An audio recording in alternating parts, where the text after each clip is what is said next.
Pessoal, bom dia a todos. Meu nome é Samuel Oliveira, apesar de que eu acho que eu já conheço metade da sala aqui, não precisaria nem apresentar talvez, mas eu sou coordenador do Legal Ground Institute de São Paulo e também sou aluno de doutorado da PUC do Rio. E hoje a gente está aqui para falar sobre saúde digital, inteligência artificial e computação em nuvem, a partir de perspectivas multissetoriais. Eu tenho aqui do meu lado a Adriana Macedo Marques, da Secretaria de Informação em Saúde Digital do Ministério da Saúde, a Adriana, que é procuradora da Fazenda Nacional, mestre em Administração Pública pela EBAP e da FGV.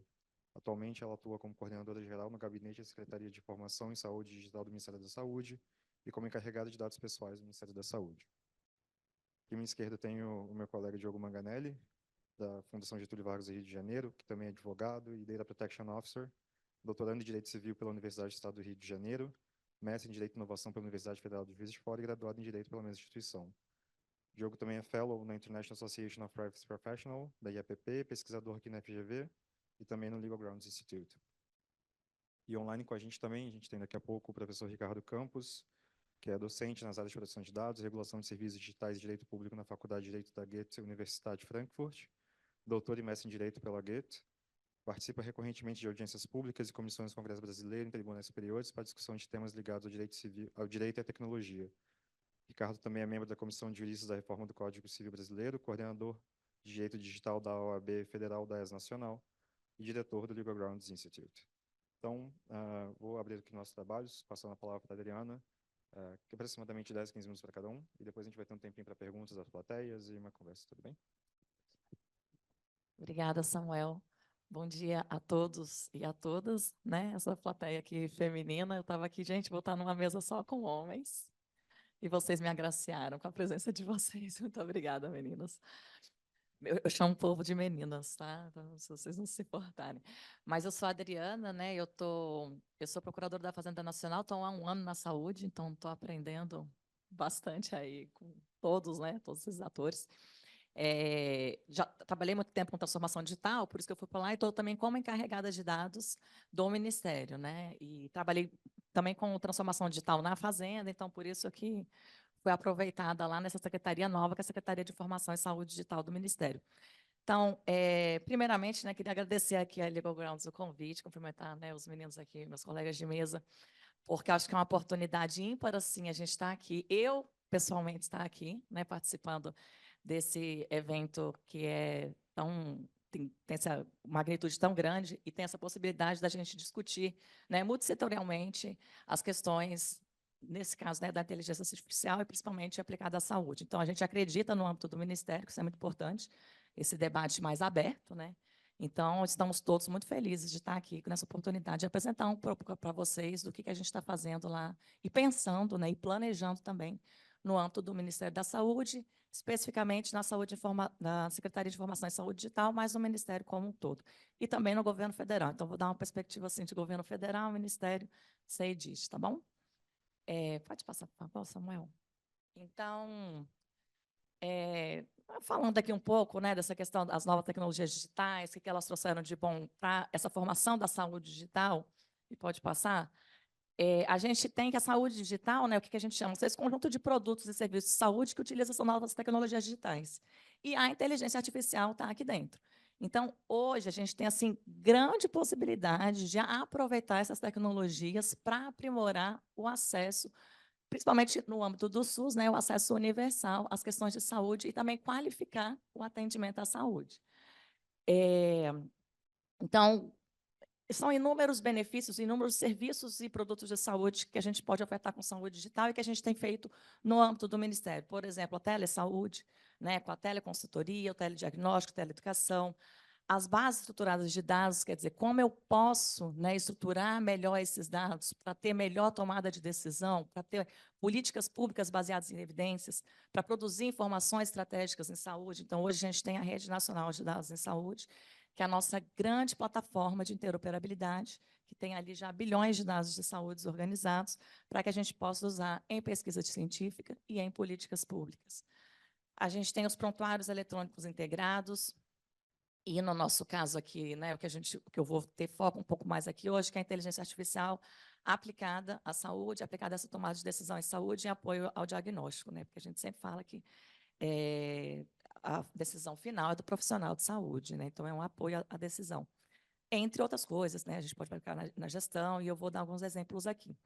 Cirurgia robótica, sistemas inteligentes de vigilância e predição de emergências sanitárias, que também podem utilizar a inteligência artificial.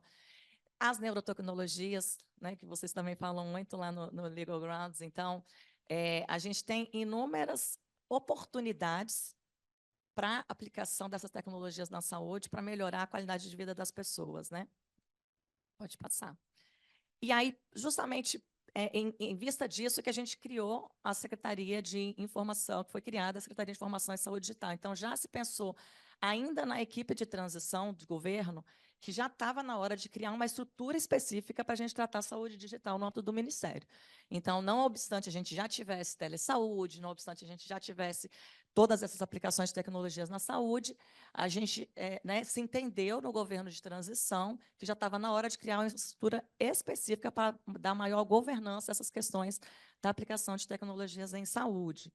E aí, foi criada essa secretaria em janeiro, né, de 2023, no início do novo governo, que tem 3 departamentos, que são o Departamento de Saúde Digital e Inovação, o DataSUS, que é a nossa grande TI, né, nosso grande centro de formação informática do SUS, né, e o Departamento de Monitoramento, Avaliação e Disseminação de Informações Estratégicas de Saúde, que é o DEMAS, que aí já pensa em como a gente pode utilizar esses dados para produzir informações estratégicas, que pensa dados abertos, que pensa monitoramento, indicadores. Então, tudo isso é feito no DEMAS. Gente, eu vou ficar em pé, porque eu estou achando que eu estou muito baixinha.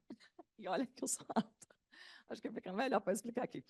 Então, a gente tem assim essas 3 facetas lá dentro da secretaria. Então, a organização das informações, a saúde digital em si, que é mais a questão da telesaúde, etc., e a própria área de TI. Você pode passar para mim, Samuel? Aqui eu não vou ficar falando tanto, mas a questão de proteção de dados também está dentro dessa secretaria, e por isso que eu, enquanto encarregada, estou na secretaria também. Então, eu estou no gabinete, né, porque até se fala que o encarregado não deve ser da área de TI. Eu não sou da área de TI, você sabe, já falei, mas também não estou dentro do DataSUS. Então, assim, a gente está dentro lá do gabinete da secretaria, e ela tem essa função, né, de coordenar toda a parte de proteção de dados no âmbito do Ministério. Tá? Pode passar? E assim, eu quis trazer esse contexto porque não é só a Secretaria de Informação e Saúde Digital, né? A gente também tem o Comitê Gestor de Saúde Digital, que é um comitê do Ministério da Saúde, um órgão colegiado, que é composto dos diversos atores da saúde ali do SUS, principalmente, né? Que da gestão tripartite, então as secretarias municipais, estaduais de saúde estão ali representadas pelo CONAS e CONASEMS, a gente tem a Fiocruz, a gente tem a Anvisa, a ANS, então é um grupo colegiado bastante importante e ele é de natureza deliberativa, tá? A gente delibera lá dentro, de caráter permanente, e ele exerce a governança da Política Nacional de Informação e Informática em Saúde, que é a PENIS, e da Estratégia de Saúde Digital para o Brasil. E aí eu também quis trazer isso, porque assim, esses 2 instrumentos, eles são bastante importantes para reger a saúde digital no país. Então, a gente tem que ter um olhar para eles, embora, né, eles certamente vão ser revisados aí, ainda tem umas coisinhas que a gente tem que revisar, porque eles estão um pouco atrasados, aqui a Anabelle está aqui, bom, né? Mas é para vocês saberem que eu não sei se todo mundo aqui é da área da saúde digital, mas para a gente saber que tem esses normativos infralegais, né, que a gente tem que observar, e justamente o comitê gestor ele tem essa função de atualizar, de revisar e de colocar em prática esses 2 normativos e estratégias, né? E articular o âmbito das ações de saúde digital no âmbito do SUS. Dentro do comitê gestor, a gente tem um subcomitê de LGPD, que inclusive eu coordeno. Então, é bem interessante, porque as questões de compartilhamento de dados, de interoperabilidade, tudo que tem de. Até eu estou definindo agora agente de tratamento. Eu falei, gente, é difícil, porque é fácil falar, né? Quem é controlador, operador, a gente que é da área, mas vai falar no SUS, que a gestão é tripartite. Um hospital, ele tem que nomear um encarregado, então, mesmo com a norma, com a resolução ontem da NPD, né? A gente vai ter que colocar isso no SUS, porque a estrutura do SUS ela é complexa e ela é diferenciada. Então, a gente tem que pensar, né, como que é a melhor forma de gerir isso no âmbito do Sistema Único de Saúde. Então, todas essas questões a gente discute lá, a gente tem reunião quinzenal, o grupo é ótimo, Então, assim, é bem interessante, a gente pode até eventualmente, né, convidados, especialistas, para discutir alguma coisa. Na próxima reunião, a gente vai discutir também questões de inteligência artificial. A gente tem um bate-papo bem bom, assim, eu aprendo muito com eles. E é muito bom porque a gente também vê as questões de capacitação. Lá a gente organiza como a gente vai capacitar o SUS, até o final vou falar isso. Mas, enfim, para vocês saberem, né, que existe esse olhar, né, sobre a proteção de dados, sobre o uso dessas novas tecnologias, especificamente num grupo para debater isso no âmbito do comitê gestor. Então, é todo um arcabouço, um arranjo institucional, né, para dar conta da saúde digital no âmbito do nosso país, no âmbito do SUS. Você pode passar, por gentileza?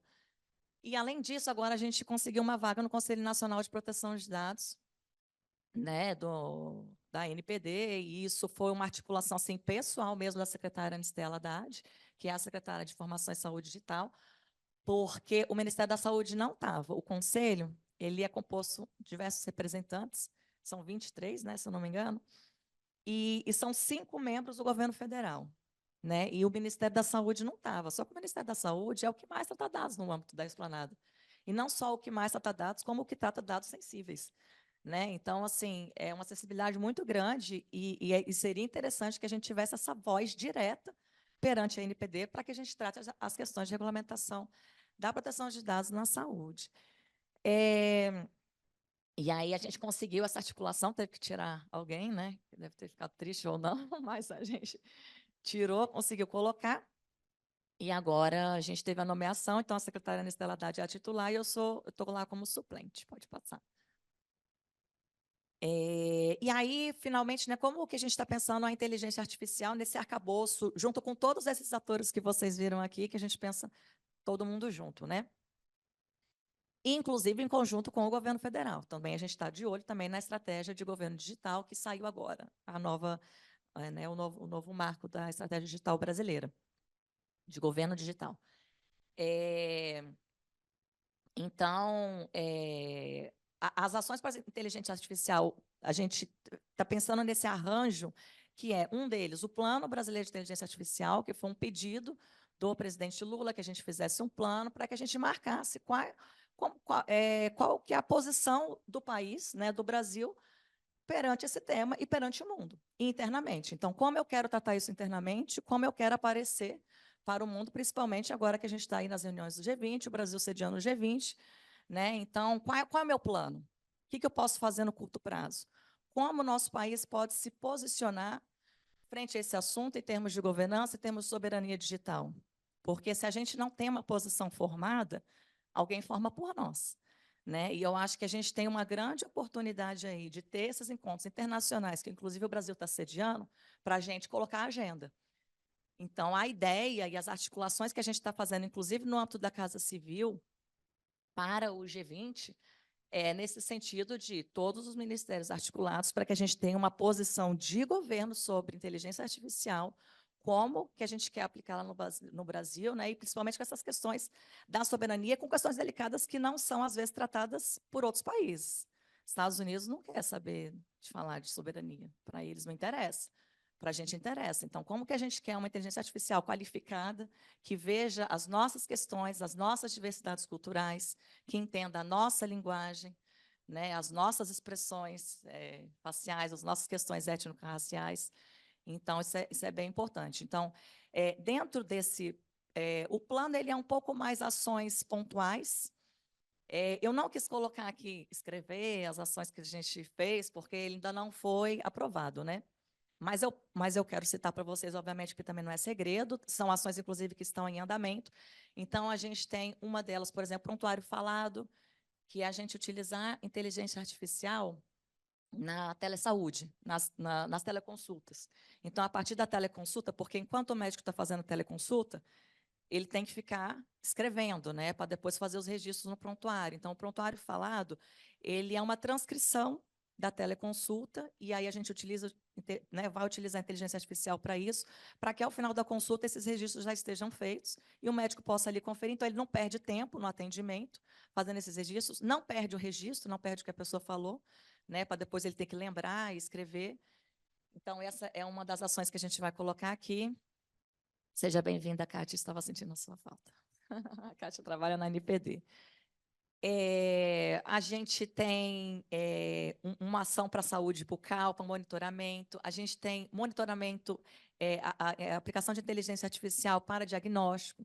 Então, já tem algumas ações em andamento para que a inteligência artificial seja usada para ler imagens. Isso já é muito utilizado no privado, né? Mas para prever, por exemplo, doenças como AVC, câncer, tuberculose, pneumonia. Então, já tem ações em andamento nesse sentido para essas doenças, melanoma. A gente tem também uma ação para logística de medicamentos, compra de medicamentos. Isso é bastante importante, porque hoje a compra de medicamentos ela é feita com base, na base histórica, né? Você tem aquilo que você comprou naquele período, o que você precisa, e a gente vai utilizar a inteligência artificial para prever coisas que a gente não consegue prever, às vezes, né? Como condições climáticas, questões administrativas, né? Desastres, questões epidemiológicas. Então, colocar a inteligência artificial para ajudar nessa previsão da compra de medicamentos para que não haja falta, haja um melhor suprimento, que não seja feito só com base numa série histórica de uma compra anterior. Enfim, a gente tem também uma para judicialização.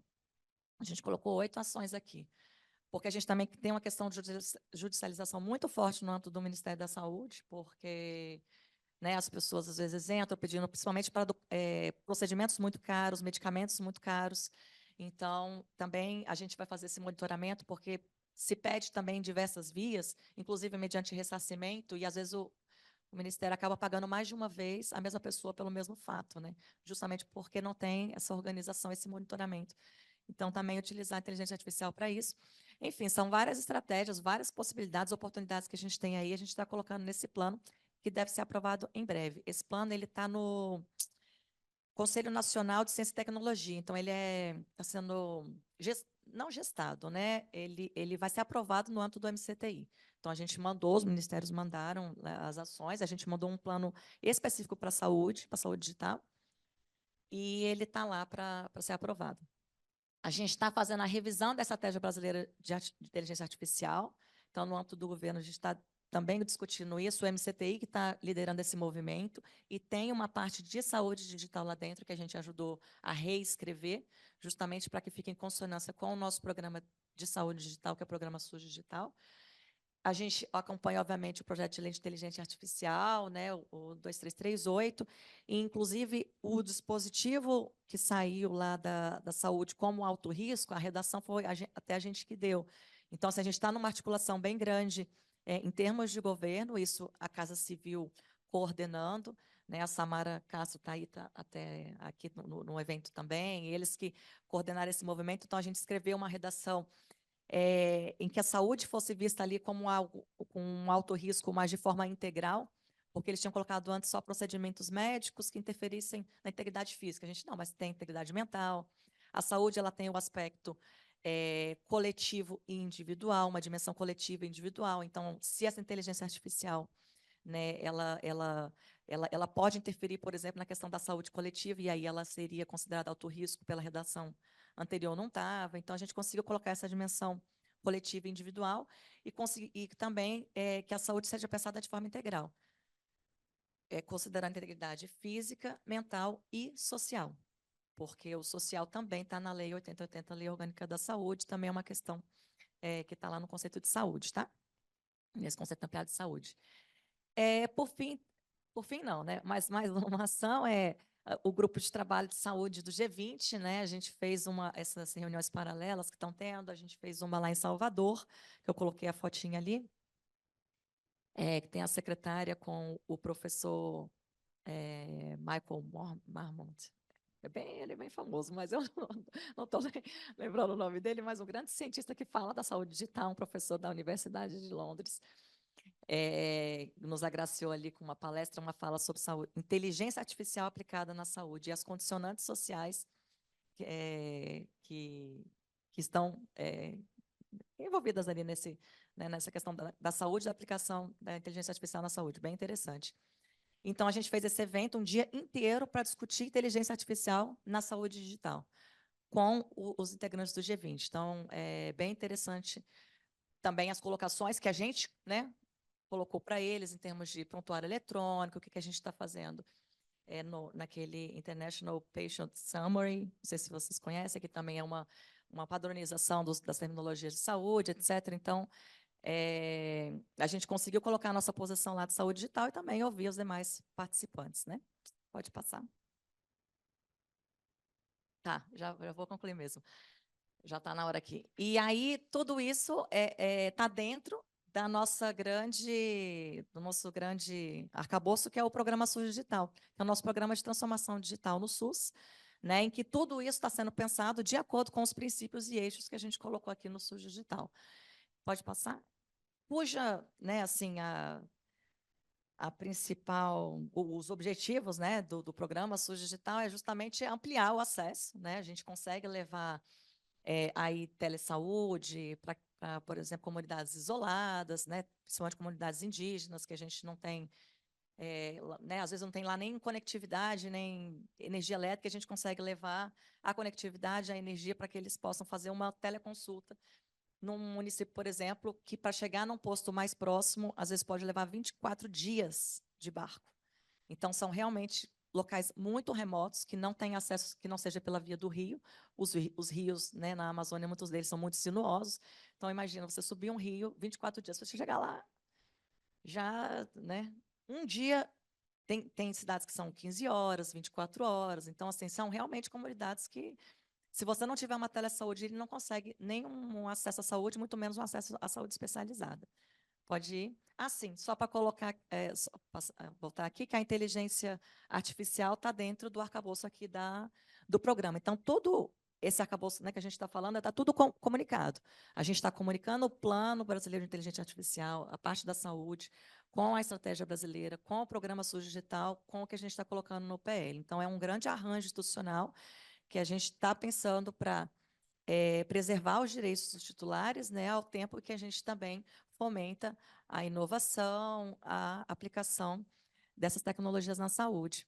Então, pode passar, eu acho que esse aqui não é só porque a gente conceituou, pode passar também, o dado de saúde, que não tem essa conceituação na LGPD, e a gente conceitou aqui na portaria do programa, né, como o dado que é, né, relativo à atenção à saúde, prestado ao titular, e também o dado relativo à saúde dele. Então, o que a gente entendeu por dado de saúde, na forma como a LGPD coloca, é o dado relativo à saúde da pessoa e também a atenção à saúde que é prestada a ele, o atendimento, né?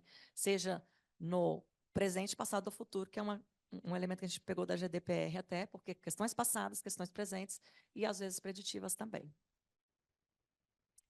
Bom, o programa SUS Digital ele teve 100% de adesão, só para vocês saberem. Então, o Brasil inteiro agora aderiu, todos os municípios aderiram, todos os estados aderiram, porque a gente fez um edital, né, para adesão, porque a gente vai financiar os planos de transformação digital dos estados, e aí eles vão apresentar os planos de acordo com o diagnóstico situacional da rede de atenção e de acordo com um índice de maturidade em saúde digital que a gente vai medir.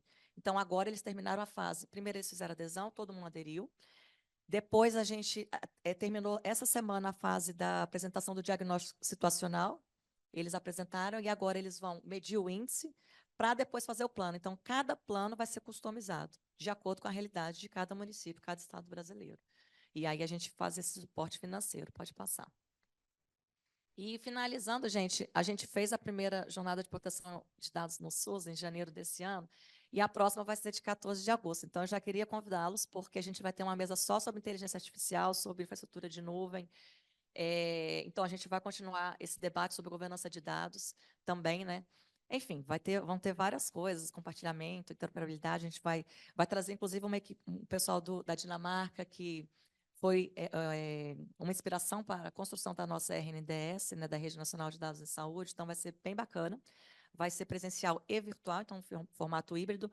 A primeira edição teve mais de 5.000 visualizações no YouTube, então a gente falou, não, vamos manter, porque está bem interessante, as pessoas estão buscando, graças a Deus, né, porque aí a gente consegue fomentar essa cultura em proteção de dados. E fico aqui, então, à disposição para as perguntas, para o debate, para a gente não alongar tanto. Tá? Obrigada a todos vocês.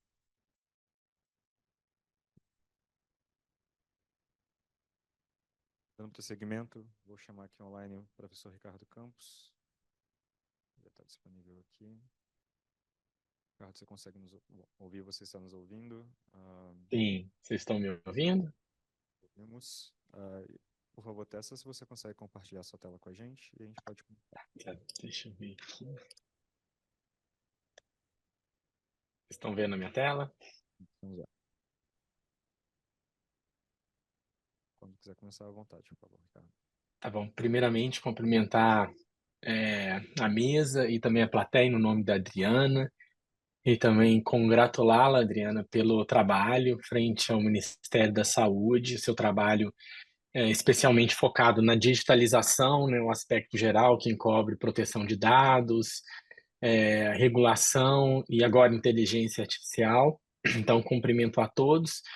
Eu vou falar nesses 10, 15 minutos que foi me concedido sobre alguns pontos relativos à saúde digital, nuvem e também, ao final, um pouco sobre soberania digital.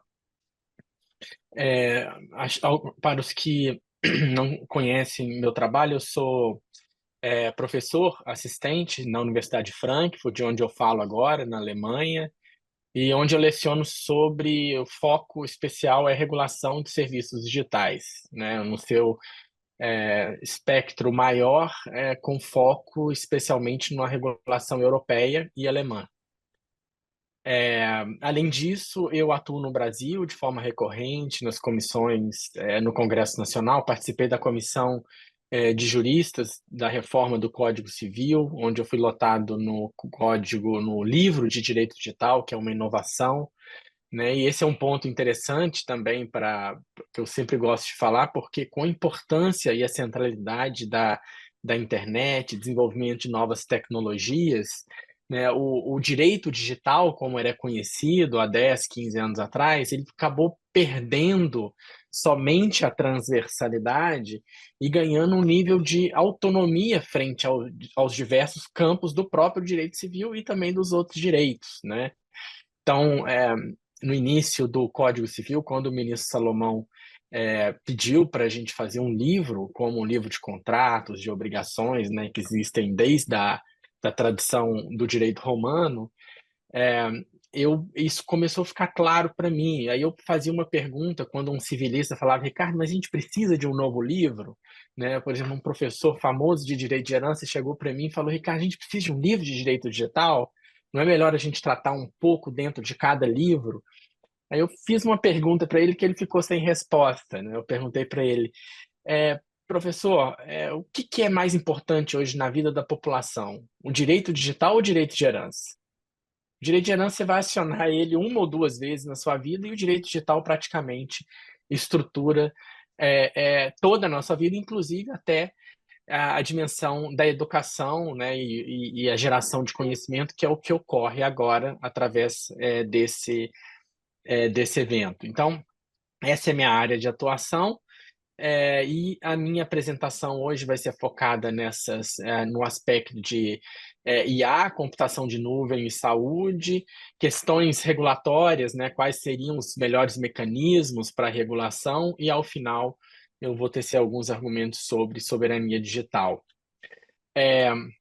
Um ponto importante aqui para falar também, chamando atenção para o Instituto Legal Grounds, é que a gente, há um ano atrás, a gente criou um grupo de estudos nacional em parceria com o Albert Einstein, o hospital, só para tratar de nuvem na saúde. E todo mês a gente convidava um grande nome da prática e também da academia nacional ou mundial, global, para tratar da questão da nuvem na saúde. E agora a gente vai lançar um livro com contribuições dos participantes do grupo, como também de outros professores e práticos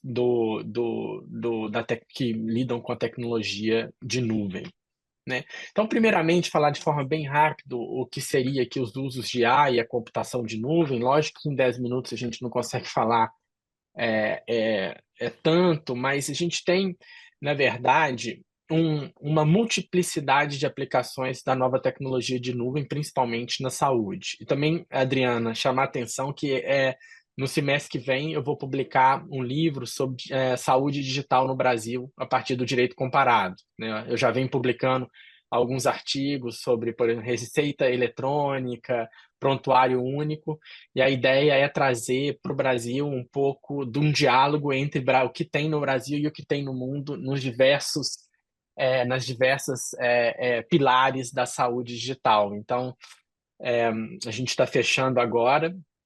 Esse livro vai ser lançado no segundo semestre. E um dos pontos que a gente trata é a aplicação de IA na saúde em nuvem, e são várias aplicações, como diagnóstico e tratamento médico, análise de imagem, pesquisa e desenvolvimento de medicamentos, é algo muito forte também na indústria alemã, se valendo hoje de inteligência artificial, mais do que nunca, processamento e gerenciamento de prontuários eletrônicos, políticas públicas de saúde, né? E para o Brasil isso se torna, então, central por conta da dimensão do SUS, que é o maior programa de saúde do planeta Terra, público, telemedicina e atendimento remoto. Eu achei até interessante, Adriano, os novos projetos em que o Ministério está trabalhando, como prontuário falado, super interessante como a aplicação pode levar o benefício, de fato, para uma dimensão coletiva do direito à saúde, né, para a população. E um dos pontos também que eu gostaria de chamar a atenção é que a lógica de dos usos, desafios, são comuns para IA e também para computação em nuvem, né? E gostaria de apontar que eles têm uma natureza multidisciplinar. Quando a gente trata de nuvem, esse foi um ponto também do nosso grupo no Legal Grounds, ficou claro que ele não é uma dimensão só jurídica, não é uma dimensão só técnica, não é uma dimensão só econômica e não é uma dimensão só política, né? Você só consegue entender a dimensão da nuvem, né? E aqui nuvem também é um dos pontos centrais aqui na Europa do tema da soberania digital. Então ele tem um aspecto multidisciplinar e até por isso também é difícil de ser abordado apenas por uma lógica, né? Uma lógica jurídica ou uma lógica somente econômica. E aqui há dois desafios, né? A questão da regulação da nuvem é algo extremamente complexo, né? A gente tem hoje na Europa alguns pilares para a regulação de nuvem, como o Data Act, o Data Governance Act, que é algo que a gente também no Instituto está trabalhando para levar aos poucos essa nova dimensão da proteção de dados ou o fomento de dados para o Brasil e para a América Latina. E também a questão que dialoga, né? A questão da regulação de nuvem dialoga diretamente com o tema do CPDP, né? Do nosso evento, e também do G20, que ocorrerá no Brasil neste ano, que é a questão da soberania digital. Então, um dos pontos centrais não é mais falar regular ou não regular, né? Principalmente se a gente parte da soberania digital, dificilmente a gente vai ter essa questão, mas a questão é como regular, né? E aí a gente entra com alguns modelos regulatórios. Tem um modelo que é um modelo que eu já há muito tempo falo no Brasil, um modelo de um instituto de direito administrativo chamado autorregulação regulada, que é muito recorrente na Alemanha desde o pós-guerra, e eu consegui levar no PL dos fake news esse novo conceito, articular ele no Brasil, apesar do PL não ter evoluído o conceito autorregulação regulada, apesar de ser meio estranho, parece que aos poucos ganha cada vez mais força no Brasil. E o que seria a autorregulação regulada, né? A gente tem na Alemanha várias leis que já se valem disso, e ele é uma combinação, né, de uma dimensão da geração de conhecimento privada, que seria da autorregulação, de reconhecer que há, de fato, uma simetria entre Estado e sociedade cada vez maior, né? Os aplicativos, por exemplo, de inteligência artificial não são feitos no Ministério da Saúde, são feitos por startups, muitas vezes, que se interligam com outras startups. Quer dizer, é uma energia que é gerada na iniciativa privada que gera esse conhecimento, e a dimensão conceitual da regulada, né, autorregulação, né, a dimensão privada regulada, quer dizer, há uma participação também do Estado dentro desse conceito, que é na parte regulada. O Estado observa desenvolvimento, geração de conhecimento dentro da iniciativa privada, absorve aquilo e constrói alguns parâmetros para poder ser adotado, então, de forma oficial quanto modo de regulação. A gente tem vários exemplos, a gente tem no artigo 40, 41 do GDPR, o artigo 50 que, ao meu ver, acabou copiando muito mais o artigo 27 da Diretiva de 95 e deixou de lado, por exemplo, o artigo 41 do GDPR, que pressupõe o órgão de monitoramento privado, né? Então, há alguns aperfeiçoamentos a ser feitos na LGPD. A gente tem também o DSA e também o AI Act europeu caminhando muito para esse lado, com formas diferentes de abordar a autorregulação regulada, muitas vezes com a presença maior da comissão enquanto instituição da Europa. E a gente tem vários, o direito de mídia na Alemanha, proteção de crianças, códigos ambientais na Espanha, e a NetzDG, que é o antecessor do DSA na Alemanha, que tem uma centralidade da autorregulação regulada. Então, esse, para mim, seria uma forma muito importante de regular, e não à toa, não por acaso, o primeiro código de conduta, né, e aqui também chamar atenção, código de conduta não é o que recorrentemente se entende no Brasil como código de conduta. No Brasil está mais para guias boas práticas, guias de boas práticas, né? E não tem essa estrutura regulatória que existe na União Europeia. E na União Europeia, o primeiro código de conduta, no sentido aqui colocado pelo GDPR, por exemplo, e pelo direito alemão, foi justamente a nuvem. O setor de nuvem se organizou em torno de uma empresa que chama Scope Europe, que é uma subsidiária de uma empresa alemã que já faz códigos de conduta nesse sentido desde o pós-guerra, e eles conseguiram, então, ter aprovado o primeiro código de conduta no GDPR e tem avançado em várias outras frentes. A gente, no Instituto, trabalha muito em conjunto com a Scope Europe, e no Brasil, principalmente na saúde, eu creio que esse será um desenvolvimento até para gerar segurança jurídica a partir desse conhecimento privado hoje, muito mais presente na iniciativa privada do que no próprio Estado, né? Esse é o Cloud Code of Conduct. Vocês podem entrar no site da Scope Europe, ele é público, você recebe ele por e-mail, tem toda uma estrutura interessante, com 3 níveis de conformidade. Por falta de tempo, eu não vou entrar muito nesse ponto.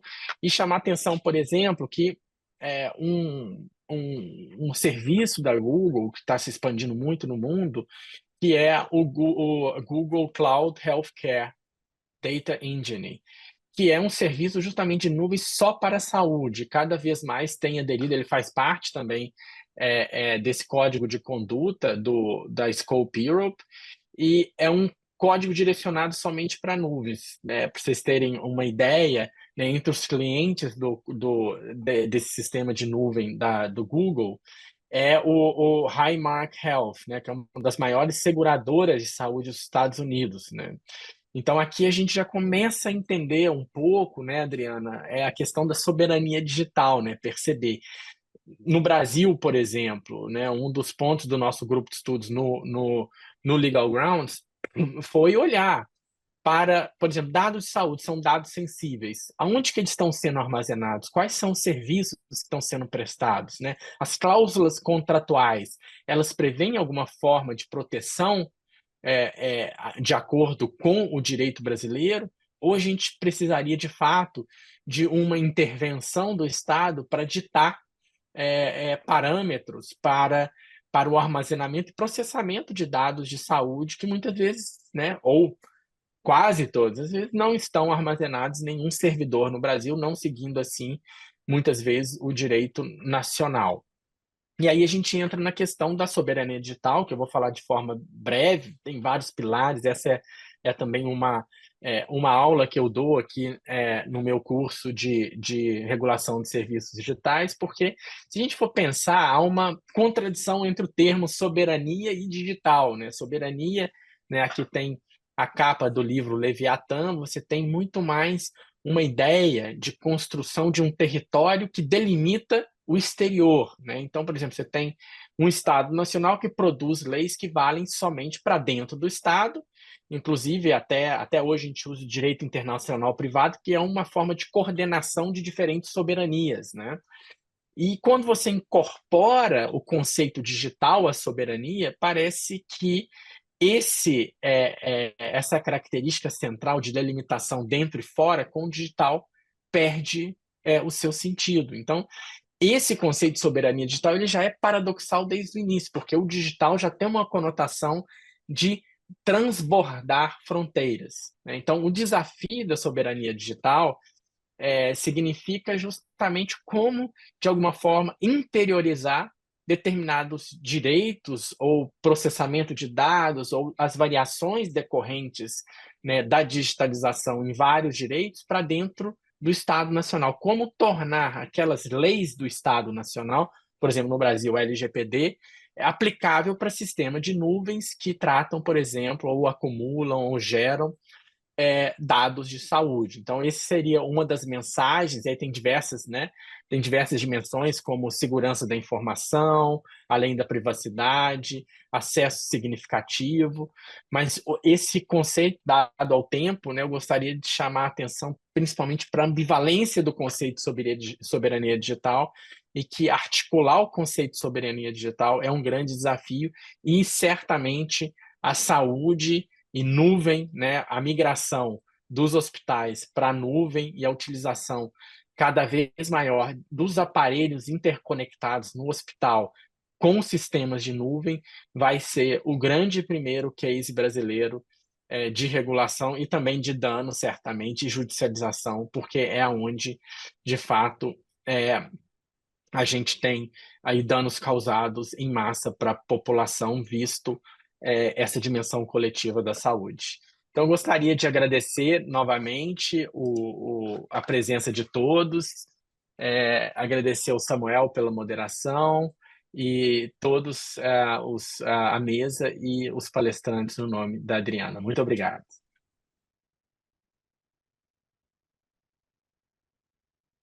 Obrigado, professor Ricardo. Então, agora para o nosso último palestrante, Diogo, por favor.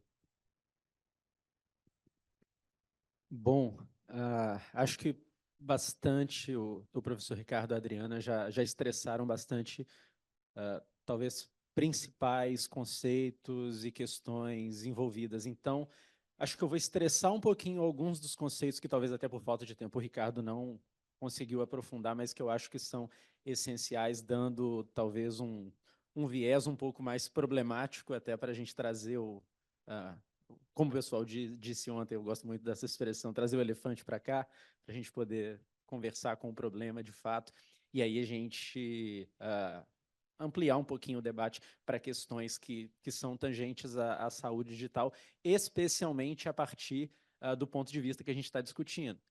De um ponto de vista de um país que, obviamente, tenta se posicionar como um líder regional de desenvolvimentos, mas que ainda é um dos principais consumidores de tecnologia que proporciona esse modelo de saúde digital exterior, né? Então, a gente não pode também ser iludido do ponto de vista de que todas as iniciativas que conduzem a essa migração para modelos digitais são nacionais e, consequentemente, proporcionam talvez a segurança e os mecanismos que seriam adequados para o modelo nacional, que é um modelo amplo, é um modelo diverso. A Adriana mostrou muito bem na apresentação dela a quantidade e a diversidade regional que o SUS deve abarcar. Então, quando a gente fala de saúde digital, a gente, inclusive, está falando de modelos diversos de saúde pública, que tem que atender a grandes centros urbanos, como a localidades extremamente remotas, e, ao mesmo tempo, a gente está falando de saúde privada. Todos esses atores estão envolvidos no mesmo contexto de saúde e, ao mesmo tempo, pretendem, de uma forma ou de outra, se conectar nesse ambiente digital. Então, quando a gente fala desse ambiente digital, acho que uma palavra que deve ser estressada aqui é a questão da interoperabilidade. Como que um modelo de saúde digital baseado em acessos mútuos por entes tão diversos, com capacidades tão diversas, ele vai, no fim das contas, ser operacional num contexto brasileiro. A gente tem experiências internacionais que caminham nesse sentido. A Europa, talvez como sempre, tem desenvolvido um modelo que ainda no contexto europeu não foi aprovado, mas que a gente já tem um debate bastante interessante, que é o European Data Health Space. Mas no contexto europeu, a gente entende e consegue visualizar essa aplicação talvez a curto e médio prazo. Por quê? Primeiro, a gente tem no modelo europeu uma construção legislativa que facilita a harmonização de legislações e o fluxo de dados entre os Estados-membros. O GDPR é a prova viva disso. Inclusive, talvez a principal função do GDPR seja, de fato, a harmonização e o livre fluxo de dados entre os Estados-membros. Por isso se tem o GDPR em evolução, claro, além de outras coisas, mas principalmente em evolução à Diretiva 95. Então a Europa caminha nesse sentido. Só que na Europa, primeiro, a gente tem um contexto de países desenvolvidos, com modelos de saúde em média medida públicos, de nível razoavelmente adequado do ponto de vista de prestação do serviço de saúde, onde esse tipo de acesso, esse tipo de desenvolvimento, ele é, de certa forma, mais facilitado, mais possível, seja por questões financeiras, seja por questões logísticas e questões de administração do ponto de vista jurídico de território, o que a gente não tem no Brasil. E olha que a gente está falando só de Brasil, a gente nem está falando de América Latina de maneira geral.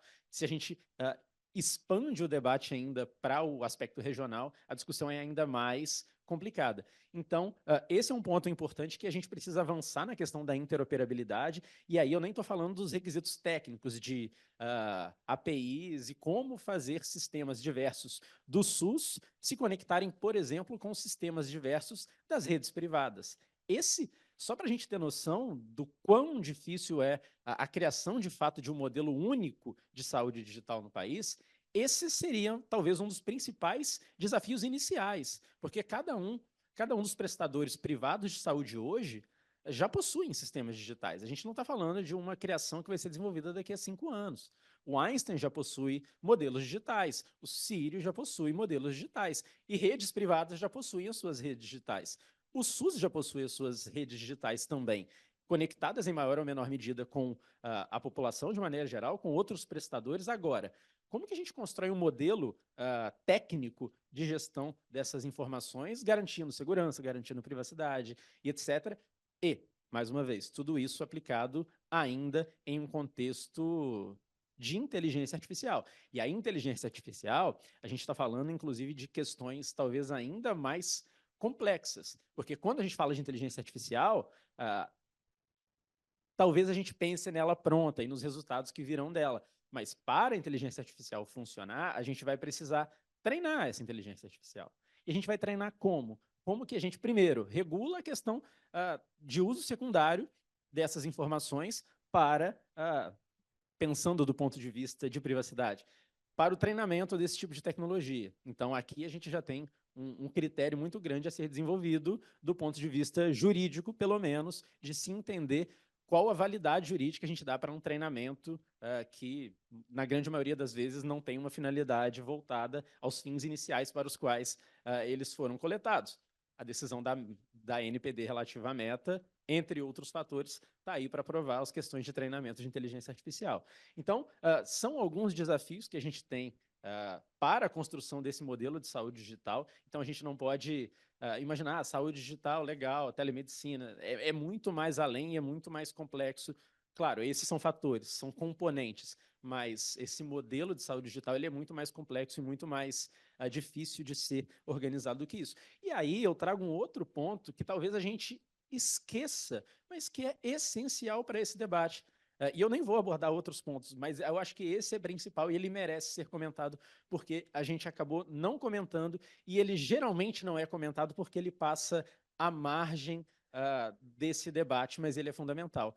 Quando a gente fala de saúde digital, talvez um dos principais medidores de saúde digital que a gente simplesmente esquece que ele é relacionado à saúde digital são as wearables, dispositivos que todo mundo usa. Acho que aqui deve ter um monte de gente usando aí smartwatches ou qualquer outro desses dispositivos, que no fim das contas são dotados de várias e várias tecnologias de medição, captação e tratamento de informações de saúde.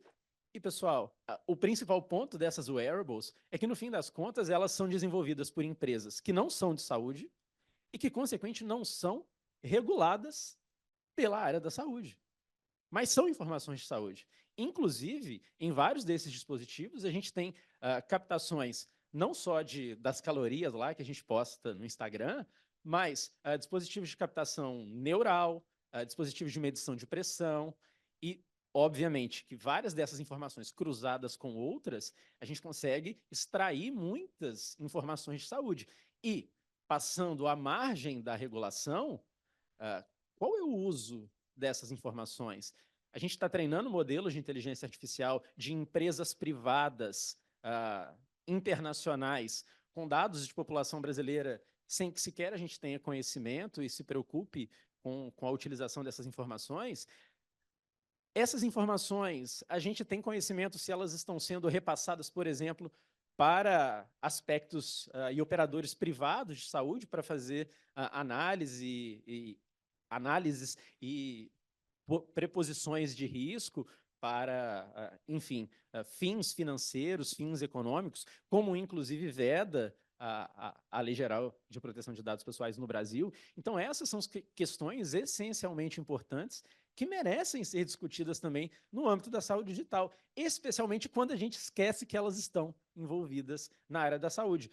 Mas, se a gente tiver uma análise talvez um pouco mais apurada, e especialmente dentro desse debate que a gente está fazendo, que o Ricardo trouxe sobre soberania digital, qual o conhecimento e qual a destinação dessas informações que a gente está trabalhando, que a gente está fornecendo, sem muito conhecimento e muita preocupação sobre isso, para empresas privadas, mais uma vez, empresas privadas que não só são desenvolvedoras, e aí a gente pode estender o debate que o Ricardo trouxe de soberania digital, não só são desenvolvedoras desse tipo de tecnologia, mas que também têm as suas próprias construções de inteligência artificial e etc., para outros fins, que inclusive não necessariamente de saúde. Então, acho que esse é um debate que deve ser incorporado ao modelo de saúde digital. E, por fim, acho que também vale comentar, só para finalizar a minha fala, que quando a gente fala de saúde digital, globalmente, acho que é também interessante a gente estressar o debate além do viés europeu, né? Então, a gente tem iniciativas em outros lugares que são tão interessantes quanto, ou talvez até mais desenvolvidas já do que o próprio debate europeu. A gente tem, talvez, essa fixação com o modelo europeu, talvez até porque, de fato, em questões de privacidade, etc., ele tenha trazido estándares internacionais interessantes, muito bem desenvolvidos, em inteligência artificial isso tem sido também feito, mas se a gente estressa, se a gente amplia a nossa compreensão, o modelo australiano de saúde digital, ele é essencialmente rico de experiências que a gente pode tirar, o ADA, basicamente, né? Mas fato é que a gente tem várias e várias iniciativas bastante interessantes em um país talvez não semelhante ao Brasil, mas pelo menos de dimensões geográficas grandes, diversidades. Então, a gente pode aprender, talvez, de certa forma, não necessariamente trazer o mesmo modelo, as mesmas aplicações, mas acho que a gente pode caminhar nesse sentido também de compreender outros cenários que não somente o europeu, o norte-americano. Então, acho que ampliar também o debate nesse sentido para trazer isso para o Brasil é uma questão fundamental e bastante importante também. Então é isso, sem me alongar muito.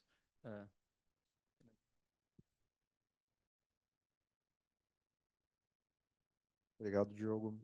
Pessoal, eu vou propor uma coisa aqui. A gente teria, teoricamente, um tempo para a gente fazer as conclusões dos palestrantes, mas como a gente está com um tempo bem corrido, tem um painel daqui a pouco, que já deveria ter começado aqui nessa sala, vou abrir espaço para as perguntas da plateia, se alguém tiver. Pode ser?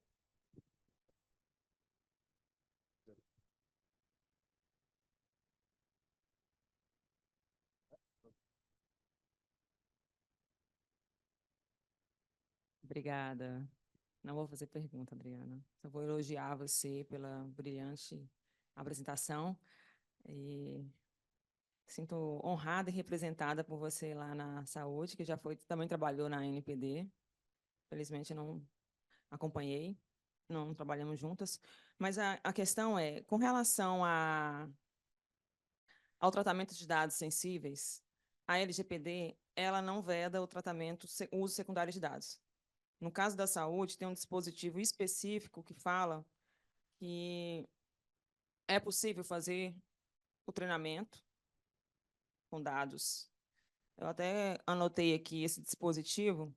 O artigo 26, parágrafo 2º, fala que é vedado o poder público transferir dados para entidades privadas, mas tem algumas exceções. Por exemplo, execução de políticas públicas é possível. E a questão da finalidade. Se o dado está na internet público, você pode fazer o treinamento de IA, desde que não desvie essa finalidade. E aí, para comprovar realmente se existe esse desvio de finalidade, aí é a NPD com uma possível auditoria nos algoritmos. E a NPD também está na agenda regulatória o tratamento, a parte de compartilhamento de dados pelo setor público. Eu, inclusive, integro a equipe de projetos. E um dos temas complicados para a gente resolver é essa questão da interoperabilidade de dados. Como eu estava até fazendo uma análise no TJDFT, um processo que estava tramitando na Polícia Civil, o Ministério Público não poderia se posicionar porque ele não tinha acesso ao sistema. Então, provavelmente, no caso do SUS, eu sou da área da saúde também, antes de fazer direito eu fui fisioterapeuta em UTI neonatal e conheço realmente os problemas da ponta. E na saúde, infelizmente, esse tema não está na agenda regulatória da NPD, mas é possível que entre, já tem um pedido da sociedade para retirar alguns temas, por exemplo, organizações religiosas, e colocar saúde. Então, aí a nossa futura, né, a nossa já conselheira da NPD poderia, nesse sentido. Agora, uma pergunta para o professor que está online.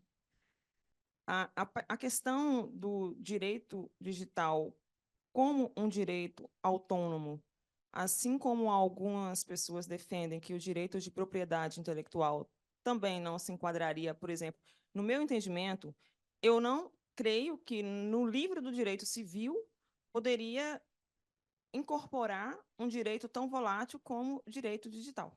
Então, teríamos que fazer revisões constantes do Código Civil, que é algo que regula as relações sociais de uma forma mais estável, mas eu entendo que não seria pertinente, aí como jurista, eu faço o meu doutorado em inteligência artificial e proteção de dados, mas o meu mestrado foi exatamente essa discussão de onde enquadrar o direito de propriedade intelectual, no artigo 5º da Constituição, ou como um livro, por exemplo, do direito econômico.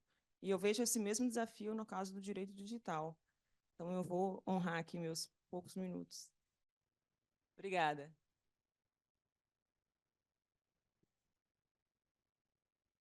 Sim. Não, a pergunta é excelente. Eu já respondo ou você quer? Vamos adiantar a pergunta, então? Pode ser? A gente adianta a pergunta e responde junto.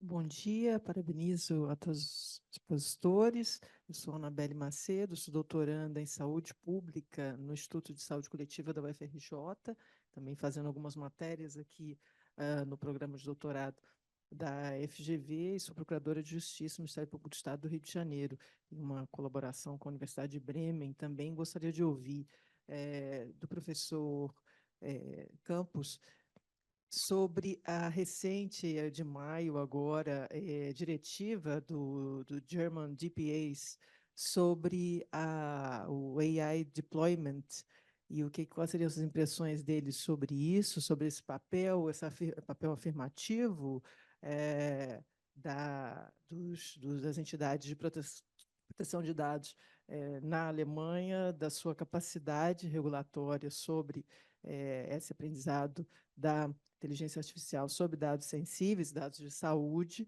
e também as suas impressões sobre o espaço europeu de dados em saúde, já fazendo um recorte aí, de que se trata de uma iniciativa reunindo dados no âmbito das políticas públicas de saúde, num espaço também comunitário, que também atende a uma política pública europeia. Então, assim, o contexto brasileiro de um mercado privado versus um mercado, versus um sistema público de saúde do tamanho do SUS, apresenta diferenças muito substanciais em relação a essa estruturação do espaço europeu de dados em saúde. Aí a relevância que eu também levanto aqui para a Secretaria de Saúde Digital do conceito de saúde pública digital, que tem distinção, inclusive, quanto às bases legais de possibilidade de acesso dos dados, diversa da saúde digital no âmbito privado. Então, são duas realidades, inclusive com bases normativas distintas. Tá certo? Obrigada. Obrigado, Anabelle. Alguém gostaria de fazer mais alguma pergunta rápida? Passar a exposição, por favor, Ricardo. Acho que daria para fazer outro painel, né, com essas perguntas, né? Começar vou começar a primeira pergunta feita sobre o Código Civil. Esse foi até a questão do direito autônomo, né, que a gente teve no debate no Brasil. A proteção de dados precisa de um direito autônomo. Se a gente olhar na Alemanha, por exemplo, a decisão do Tribunal Constitucional Alemão de 83, que criou a autodeterminação informativa, né, em 15 de dezembro de 83, ele é um direito derivado da dignidade da pessoa humana, mas principalmente de um direito típico aqui da Alemanha, recorrente, que é o livre desenvolvimento da personalidade. E ele continua como um direito. Houve até um movimento de um professor aqui de Frankfurt que escreveu a primeira lei na década de 70, que é o Spirus Limites, de colocar, positivar na Constituição alemã, e ele não conseguiu. E aí a pergunta que eu me coloco sobre o direito autônomo, a partir dessa vivência aqui, tem alguma diferença para o contexto alemão não ter a autodeterminação informativa positivada na Constituição? Pelo contrário, continua tendo um efeito e teria o mesmo efeito. Isso tem a ver com cultura jurídica. E muito estar presente num texto legal não significa que vai ter aplicabilidade, né? Então, eu vejo muito a questão do direito autônomo muito nesse sentido. Então, se você tem uma tradição, né, a gente tinha na Alemanha já uma tradição legislativa desde a década de 70, com a lei de Hessen, que foi a primeira lei do mundo de proteção de dados, que serviu como base para a lei federal de 77. Então, em 83, quando tem o julgamento, na verdade, você já tem uma construção de uma cultura jurídica em torno da proteção de dados. Então, o direito autônomo, nesse sentido de ter algo positivado, talvez não seja tão importante, seja mais importante mesmo como a própria cultura jurídica implementa determinados conceitos que estão ou não positivados. E aí, indo para a questão do Código Civil, ali foi interessante porque a gente tem, a partir da década de 90, principalmente, um surgimento no direito civil de vários microsistemas, né, que acaba destituindo ou destruindo aquela ideia do século XIX de uma codificação geral, né? Então, a ideia do direito digital enquanto livro, na verdade, é criar uma pequena espinha dorsal para temas centrais do direito civil que iam ser tratados em legislações especiais. Especialmente com esse novo livro, dá um direcionamento geral. Então, tem regulação de redes sociais. Não quer dizer que não precise de um PL como um DSA, né, como regulamento europeu. Mas ali já tem uma pequena espinha dorsal. Proteção de criança na internet, tem uma espinha dorsal ali. Assinaturas digitais, tem uma espinha dorsal, e assim por diante. Então, eu vejo, sim, uma necessidade da gente ter centralizado algo que cristalize e que dê a relevância para o direito digital como ele tem hoje na sociedade. E não deixe ele completamente fragmentado, que era o desejo de muita gente, deixar fragmentado, mas eu vejo que a centralidade do direito digital na vida da população merece, sim, ser um livro com muito mais importância que quase todos os livros que existem hoje no Código Civil. E aí, indo para a questão da saúde digital no plano europeu, é interessante porque aqui a saúde suplementar não tem a dimensão como no Brasil. Então, o Brasil, na verdade, são dois continentes. É o continente da saúde pública e um continente da saúde suplementar privada, né? Então, e são dois regimes jurídicos diferentes que, com agora a saúde digital, na verdade, vão se imbricar com regras diferentes, mas que podem se valer, né, do lado positivo de cada um desse lado, né? Então, quer dizer, a saúde suplementar, ela pode produzir, sim, a gente pode usar energia de dados, de geração de conhecimento, para ter uma externalidade positiva na saúde pública, no SUS, né? Então a gente pode utilizar isso, não tem, por exemplo, na Alemanha, a saúde suplementar aqui é muito pequena, não tem essa dimensão privada de geração de conhecimento. Então o plano europeu ele é muito mais voltado, né, para uma questão de gerenciamento público daria para falar muito sobre esse tema, mas eu acho que por questão de tempo eu paro por aqui e agradeço as perguntas. Obrigado, Ricardo. Bom, então, acho que pelo horário vamos encerrar. Isso, gostaria de agradecer novamente, Adriana, pela presença, pela participação, pelo convite. Diogo também, muito obrigado. Obrigado, professor Ricardo. Obrigado também a todos os presentes pela participação aqui no nosso painel. E um bom evento a todos.